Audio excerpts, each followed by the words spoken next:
আপোনাৰ হাতখন যদি 5 মিনিটৰ মূৰে মূৰে মোবাইলটোৰ ফালে গৈ থাকে তেনেহ'লে এই ভিডিঅ'টো আপুনি ভালদৰে শুনিব। এই ভিডিঅ'টোত আকৌ মই মোৰ ডেইলি লাইফটোহে দেখুৱাইছোঁ দেই, কিন্তু মই যিখিনি কথা কৈছোঁ সেইখিনিহে আপোনালোকৰ কাৰণে। আৰু মন গ'লে চাই দিব ভিডিঅ'টো, মোৰ কোনো আপত্তি নাই। কেল নিউপৰ্ট নামৰ এজন লিখকে কৈছিলে তেওঁৰ নিজৰ কিতাপ ডিপ ৱৰ্কত যে আমি ওপৰে ওপৰে কামবোৰ সকলোৱে কৰোঁ, কিন্তু কিমানজন মানুহ আছে যিয়ে ফ'কাছ কৰি পেলাই এটা কামতে লাগি থাকে। এতিয়ানো ডিপ ৱৰ্ক মানে হ'ল কি? ডিপ ৱৰ্ক মানে হ'ল যে হাই কনচেনট্ৰেশ্যন থাকিব আৰু ডিষ্ট্ৰেকশ্যন ফ্ৰী হ'ব লাগিব। কিন্তু আমাৰ মোবাইলটো যেতিয়া এনি টাইম আমাৰ লগত থাকে তেনেহ'লে আমি অবভিয়াছলি ডিষ্ট্ৰেক্টেড হ'মেই হ'ম। লিখকজনে কৈছে যে মাল্টিটাস্কিংটো এটা মিছা কথা।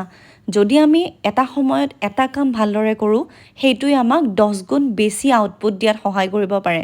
সেইকাৰণে যেতিয়া আমি এটা ইম্পৰ্টেণ্ট কাম কৰোঁ 1 ঘণ্টা মোবাইলটো নোচোৱাকৈ কামটো কৰিব পাৰোঁনে? আহকচোন ভাবি চাওঁ।